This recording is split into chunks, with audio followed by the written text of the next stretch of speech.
इस वृद्ध दंपति का ये पांचवा नौकर सुखलाल भी काम छोड़कर चला गया। अब वे फिर से असहाय हो गए। नौकर के चले जाने से सन्नाटा और भी बढ़ गया। नौकर था तो इस सन्नाटे को अपनी मौजूदगी से भंग करता था। काम करते करते कोई गाना गुनगुनाता रहता था, मुंह से सीटी बजाता रहता था, काम से फारिग हो जाने पर टीवी देखता रहता था, बाहर गैलरी में खड़े होकर सड़क का नजारा देखने लगता था।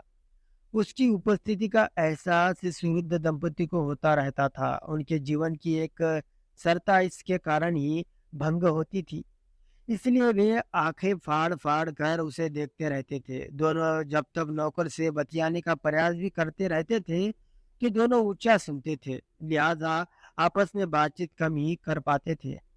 संकेतों से ही काम चलाते थे, इसी कारण आधी अधूरी बातें ही हो पाती थी। जब कभी वे आधी अधूरी बात सुनकर कुछ का कुछ जवाब देते थे तो नौकर की मुस्कुराहट या हंसी फूट कर पड़ती थी। तब वे समझ जाते थे कि उन्होंने कुछ गलत बोल दिया है। उन्हें अपनी गलती पर हंसी आती थी। इस तरह के भीतर का सन्नाटा कुछ के क्षणों के लिए भंग हो जाता था, मगर अब नौकर के चले जाने से यह क्षण भी दुर्लभ हो गए। बाहर का सन्नाटा बोझिल हो गया। अपनी असहाय स्थिति पर वे दुखी होने लगे। इस दुख ने भीतर के सन्नाटे को और भी बढ़ा दिया।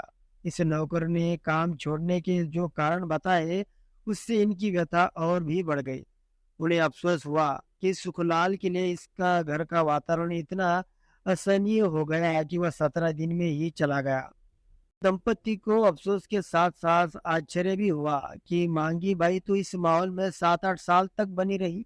उसने तो कभी कोई शिकायत नहीं की। वो तो इस माहौल का एक तरह से अंग बन गई थी। इसे छोड़कर सुखलाल का यही दम घुटने लगा।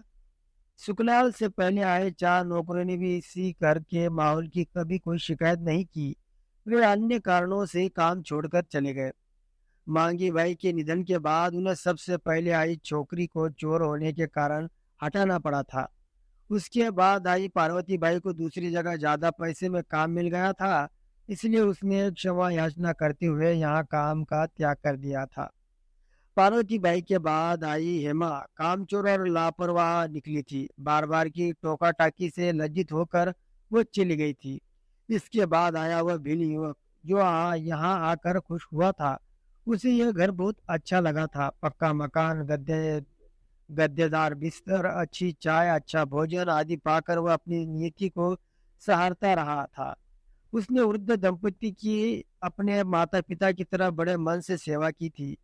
पुलिस में चयन हो जाने की सूचना उसे यदि नहीं मिलती तो वह यह घर छोड़कर कभी नहीं जाता। वह विवशता में गया था। इसके बाद आया वह सुखलाल, यहाँ आकर दुखीलाल बन गया। 17 दिन बाद एक दिन भी यहाँ गुजरना उसे असहनीय लगा। 14-15 साल का किशोर होते हुए भी वह छोटे बच्चों की तरह रोने लगा था। रो रो कर बस यही की विनती कर रहा था कि उसे अपने घर जाने दिया जाए। दंपति हैरान हुए थे कि इसे एकाएक ये क्या हो गया, ये रस्सी तोड़ने जैसा आचरण क्यों करने लगा। इसलिए उन्होंने पूछा था, बात क्या है, रो क्यों रहा है। इसमें इसके उत्तर में सुखलाल बस यही कहता रहा, मुझे जाने दीजिए मालिक, मुझसे यहाँ नहीं रहा जाएगा। तब प्रश्न हुआ था, क्यों नहीं रहा जाएगा, यहाँ क्या तकलीफ है। सुखलाल ने हाथ जोड़कर कहा था, कोई तकलीफ नहीं है मालिक, यहाँ हर बात की सुविधा है। सुख है, जो सुख मैंने अभी तक भोगा नहीं था वो यहाँ मिला मुझे। अच्छा खाना पीना, पहनना, सब कुछ एक नंबर। चमकता मकान, गद्देदार पलंग और सोफे, टेलीफोन, टीवी, फुहारे से नहाने का मजा, ऐसा सुख जो मेरी 7 पीढ़ियों ने भी नहीं भोगा वो मैंने भोगा। तफलीक का नाम ही नहीं मालिक। तो फिर तुझे यहाँ रहा क्यों नहीं जा रहा है, यहाँ से भाग क्यों रहा है। मन ही नहीं लगता है यहाँ। क्यों नहीं लगता है, घर की याद सताती है। मैं अपने परिवार से कभी इतनी दूर रहा नहीं, इसलिए। मन को मार कर सुखलाल। वृद्ध दंपति ने समझाने की पूरी कोशिश की थी। ये मेरे वश की बात नहीं है मालकिन। तो फिर किसके वश की है। इस प्रश्न का उत्तर सुखलाल न दे पाया। वह एकटक उन्हें देखता रहता। जब इस बारे में उसे और कुरेदा गया था तो वह फिर से रोने लगा था। रोते रोते ही विनती करने लगा था, आप तो मुझे बस जाने दीजिए, अपने मन की बात मैं समझ नहीं पा रहा हूँ। वृद्ध दंपति ने इस जिरह से तंग आकर कह दिया था, तो जा, तुझे हम दोनों ने बांध कर थोड़ी रखा है। सुखलाल ने अपने आंसू पोंछते हुए कहा था, मैं जाऊं, आपकी इजाजत है क्या मालकिन? हाँ सुखलाल, हाँ, हम तुझे यहाँ रहने के लिए मजबूर तो नहीं कर सकते। सुखलाल का चेहरा खिल उठा, वो अपना सामान समेटने लगा था। इसी बीच वृद्ध दंपति ने उसका हिसाब कर दिया था। वो अपना झोला लेकर उनके पास आया तो उन्होंने हिसाब की रकम उसकी ओर बढ़ाते हुए कहा, ये रकम अपनी जेब में रखकर अपना झोला दंपति के सामने फैलाते हुए कहा था, देख लीजिए।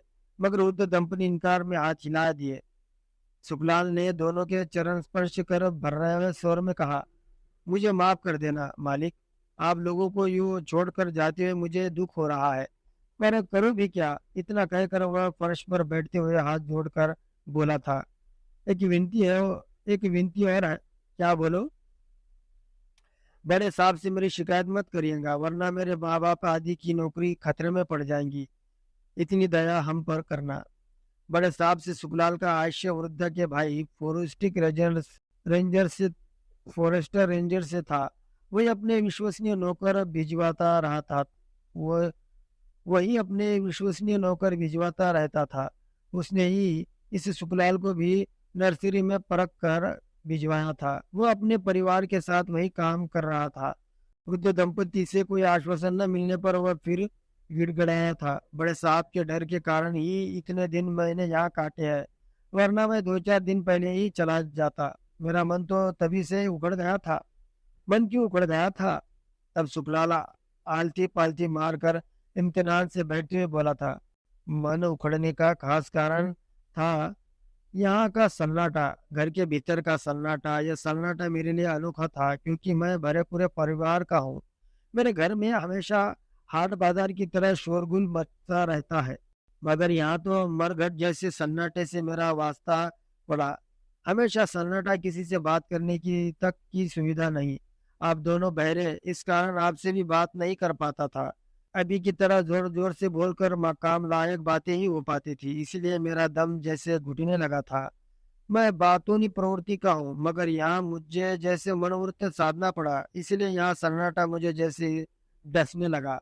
मुझे ऐसा लगने लगा कि जैसे मैं किसी पिंजरे में बंद कर दिया गया हूँ, इसलिए मेरा मन यहाँ लगा नहीं। मेरा घर मुझे चुंबक की तरह खींचने लगा। आप दोनों को जब तक इस छोटी गैलरी में बैठकर सामने सड़क की ओर ताकते देखकर मुझे पिंजरे के पंछी याद आने लगे। इस पिंजरे से बाहर जाने को मैं छटपटाने लगा। मेरा मन बेचैन हो गया, इसीलिए आपसे यह विनती करनी पड़ी। मेरे मन की दशा बड़े साहब को समझा देना। मैं बड़े भारी मन से जा रहा हूँ। छोटे मुंह बड़ी बातें सुनकर वो वृद्ध दंपति चकित थे। उन्हें आश्चर्य हुआ था कि साधारण दुबले पतली से किशोर की मूछें अभी उग ही रही है, मगर इसने उनकी व्यथा को मात्र 17 दिन में ही समझ लिया। गैलरी में बैठकर हसरत भरी निगाहों से सामने सड़क पर बहते जीवन के प्रवाह को निहारने का उनके दर्द को भी वह चौक चौक रहा समझ गया। इसीलिए उनका मन हुआ था कि इस समझदार लड़के से कहे कि तूने पिंजरे के पंछी वाली जो बात कही वह बिल्कुल सही है। हम सच में पिंजरे के पंछी जैसे ही हो गए हैं। शारीरिक अक्षमता ने हमें इस स्थिति में ला दिया। शारीरिक अक्षमता से पहले हम भी जीवन के प्रवाह के अंग थे। अब दर्शक भर गए हो गए अब दर्शक भर हो गए। शारीरिक अक्षमता ने हमें गैलरी में बिठाकर जीवन के प्रवाह को हसरत भरी नजरों से देखते रहने के लिए विवश कर दिया। सामने सड़क पर जीवन को अटखेलियां करते, मस्ती से समझते, फुदकते एवं इसी तरह अन्य क्रियाएं करते देख हमारे भीतर उकसी उठती है। अपनी अक्षमता कचोटी की है। हमारी शारीरिक अकर्मण्यता हमारी हथकड़ी बेड़ी बन गई, पिंजरा बन गई। हम चहचहाना भूल गए। वृद्ध दंपति का मन हो रहा था कि वे सुखलाल से कहे कि हाथ पांव होते हुए भी वे हाथ पांव विहीन से हो गए, बल्कि जैसे पराश्रित हो गए।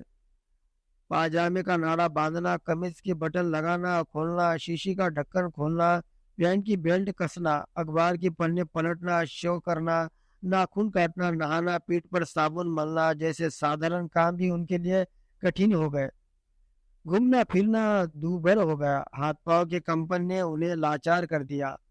बिल युवक ने उनकी लाचारी समझकर उन्हें हर काम में सहायता देना शुरू किया था। वो उनके नाखून काटने लगा था, शो में सहायता करने लगा था, कपड़े पहनाने लगा था। बिना कहीं वो उनकी जरूरत को समझ लेता था। समझदार युवक था। ऐसी असमर्थता ने जीवन दूभर कर दिया है। वृद्धा के मन में भी हिलोर उठी थी कि इस सर्द किशोर को अपनी व्यथा से परिचित कराए। इसे मरीज हो जाने से वह गठिया, हार्ट, ब्लड प्रेशर आदि रोगों से प्रसिद्ध हो गई। उसकी चाल बदल गई, टांगे फैलकर और चलने लगी। एकदम चलना भी मुश्किल हो गया। फीकी चाय, परहेज खाना लेना पड़ गया। खाने पीने की शौकीन को इन्हीं वर्जनाओं में जीना पड़ रहा है। फिर भी जब तक ब्लड में शुगर की मात्रा बढ़ती ही जाती है, मौत सिर पर मंडराती सी लगती है। परकटे पंछी जैसी हो गई है वो। पिंजरे के पंछी पिंजरे में पंख तो फड़फड़ा लेते हैं, मगर उसमें तो इतनी क्षमता नहीं रही। मगर दोनों ने अपने मन का यह गुब्बार खुलखुला को नहीं मगर दोनों ने अपने मन का यह गुब्बार सुखलाल को नहीं बताया। वे मन की बात मन में ही दबाए रहे। सुखलाल से तो सुखलाल से तो वह इतना ही कह पाए, हम रेंजर साहब से तुम्हारी शिकायत नहीं करेंगे, बल्कि तुम्हारी सिफारिश करेंगे। तुम निश्चिंत होकर जाओ। हम उनसे कहेंगे कि तुम्हें आगे पढ़ाया जाए। सुखलाल की बातें खिल उठी थी। वह खुशी से क्षमा हुआ चल पड़ा था। जाते जाते उसने वृद्ध दंपति के चरण स्पर्श किए थे। बा, बाहर सड़क पर से उसने गैलरी में आ खड़े हुए दंपति को टाटा किया था। उन्होंने भी टाटा का जवाब हाथ हिलाकर टाटा में दिया था। वे आंखें फाड़ फाड़ कर दूर जाते हुए सुखलाल को देखते रहे। उन्हें ही उन्हें वही प्रसन्नता हुई थी जैसे पिंजरे के पंछी को आजाद होकर मुक्त गगन में उड़ने पर होती है। उम्मीद है दोस्तों आपको ये छोटी सी कहानी पसंद आई होगी। दोस्तों अगर ये कहानी आपको पसंद आए तो प्लीज इस वीडियो को लाइक और हमारे चैनल को सब्सक्राइब करना ना भूलें। दोस्तों ये कहानी पूरी तरह से काल्पनिक है। ये कहानी सिर्फ आपके मनोरंजन के लिए बनाई गई है। धन्यवाद।